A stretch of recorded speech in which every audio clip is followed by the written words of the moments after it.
차기 정부의 부동산 정책에 대한 기대감이 계속되고 있는 가운데 대통령직 인수위원회는 부동산 정책 발표 뒤로 미룬다고 밝혔습니다. 집값이 상승하는 등 시장 불안감에 선뜻 대책을 내놓지 못하고 있는 것으로 풀이가 되고 있죠. 부동산부 이지영 기자와 함께 하나하나 짚어보도록 하겠습니다. 이 기자 나와 있습니까?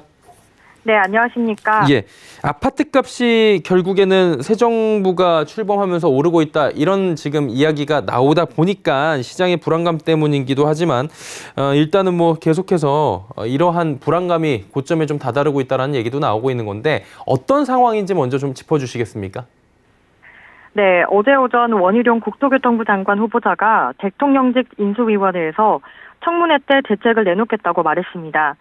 안철수 위원장은 인수위 출범 한 달 기념 기자회견에서 원 위원장의 오전 발언을 언급하며 장관 청문회 때 부동산 정책을 발표한 건 아니라고 다시 한번 못을 박았습니다. 안 위원장은 장관 청문회 때는 후보자가 부동산에 관련된 자기 생각이나 소신을 밝히는 자리고 부동산 정책에 대해선 따로 발표할 자리를 가질 거라고 말했습니다. 결국 부동산 대책은 차기 정부가 출범한 이후 발표하기로 했습니다. 이에 따라 이번 주부터 인수위 분과별 국정과제 발표에 부동산 정책은 우선 제외됩니다. 일단은 새 정부의 그 부동산 정책하면 규제 완화를 해주겠다. 규제 완화가 지금 딱 꼽히고 있는 건데 이게 자칫 시장을 자극할 수 있다. 이런 우려 때문인 건가요? 네, 그렇습니다. 윤석열 당선인의 부동산 정책 공약은 대부분 규제를 완화한다는 기조를 보이고 있습니다.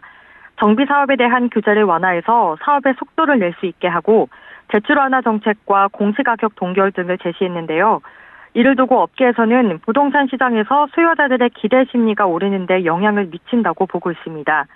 실제로 차기 정부의 부동산 정책 전환에 대한 기대감에 서울 아파트 매수 심리가 오름세를 보이고 있습니다. 매매 수급 지수는 기준선인 100 아래로 내려갈수록 집을 사려는 사람보다 팔려는 사람이 많다는 뜻인데요. 최근 서울 지역 매매 수급 지수가 100에 가까워지며 매수자와 매도자가 비슷한 수준이 되고 있습니다. 지난 2월 28일 86.8로 저점을 찍은 뒤 대선 직전인 3월 7일부터 반등하기 시작해 지난 15일까지 6주 연속 상승하고 있습니다. 실제로 재건축 호재가 있는 강남 지역과 일기 신도시에선 아파트 값이 크게 뛰었습니다. 국토교통부 실거래가 시스템에 따르면 서울 압구정 신현대 11차 아파트 전용 면적 183.41제곱미터는 지난달 17일 59억 5천만 원에 거래됐습니다. 작년 1호 신고가보다 10억 원가량 급등한 겁니다. 뿐만 아니라 지난 1일 경기도 성남시 시범 삼성 아파트 전용 면적 171제곱미터는 24억 9천만 원에 거래됐습니다.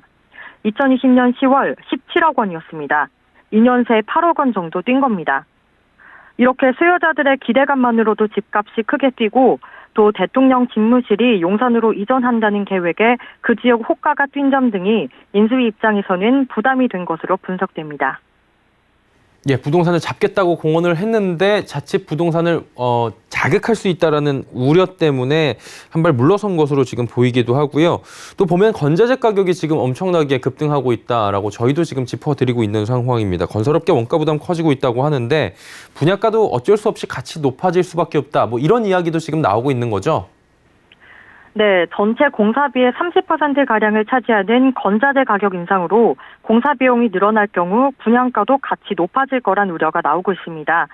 어제 건설 건자재 업계에 따르면 국내 시멘트 업계 1위인 쌍용 C&E는 지난 15일 한국 레미콘 공업협동조합연합회와 일종 시멘트 가격을 1톤당 78,800원에서 98,000원으로 15.2% 올리기로 합의했습니다. 나머지 시멘트 제조사들도 단가를 서서히 올린다는 입장입니다. 이렇게 시멘트 값이 오른 이유는 국내 유통되는 물량의 75%가 러시아 수입에 의존하고 있는데 러시아와 우크라이나의 전쟁에 시멘트 조달이 어려워졌기 때문입니다. 시멘트 제조에 필요한 유연탄 가격은 2020년 1톤당 평균 70달러 수준이었는데 지난달 사상 최고가인 422달러까지 폭등했고 최근에도 330달러를 웃돌고 있습니다. 우리나라는 유연탄의 의존도가 높은 편인데 가격 인상의 충격도 더 클 수밖에 없는 상황인 겁니다. 철근 콘크리트 업계 또한 건설사를 상대로 계약 단가를 20%가량 인상해 줄 것을 요구하고 있습니다. 원자재 값과 인건비 등의 인상 요인을 감당할 수 없어서입니다. 건설 원자재 가격이 급등하면서 아파트 건축 공사비 상승이 불가피해 분양 가격이 상승할 거라는 분석도 나오고 있습니다. 실제 국토교통부는 원자재 가격 상승 등을 고려해서 공동주택의 기본형 건축비를 지난 1일부터 2.64% 인상했습니다. 전용 면적 60에서 85제곱미터 기준으로 1제곱미터당 건축비 상한 금액 178만 2천 원에서 182만 9천 원으로 오른 겁니다.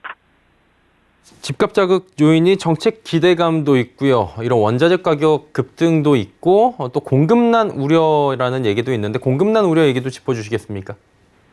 네, 주택 건설 현장에서 공사 중단 위기가 나오는 곳도 있습니다. 대표적인 예로 단군 이래 최대 규모라는 수식어가 붙을 정도로 큰 사업인 둔촌주공 재건축 사업은 공사비 갈등으로 공사가 중단된 상태입니다. 이 재건축 단지는 5,930세대를 철거하고 12,032세대를 짓는 사업인데 이 공사가 늦어져서 올해 물량이 나오지 않으면 공급난 우려도 나올 수 있습니다. 애초에 서울에선 부족한 주택 물량을 공급할 수 있는 방법이 재개발, 재건축 등 정비 사업밖에 없는 상황에서 둔촌주공 재건축과 같은 큰 규모의 물량 공급에 차질이 빚어지면 공급난이 심화할 거란 전망이 나옵니다. 특히 건자재 가격 급등으로 누적되던 갈등이 건설 현장 곳곳에서 수면 위로 떠오르는 중인데요. 한창 공사가 진행되는 6월경에 늘어난 원가 부담 등으로 다수의 현장이 셧다운될 수 있다는 우려가 커지고 있습니다. 이렇게 주요 단지들의 분양 시기를 점치기 힘들어지면서 오갈 곳 없어진 대기 수요가 발생해 매매나 임대차 시장으로 유입되면서 집값 상승을 부추기는 요인이 될 수 있습니다. 예, 오늘 부동산부 이지영 기자와 이야기 나눠봤습니다. 오늘 말씀 잘 들었습니다. 네, 감사합니다.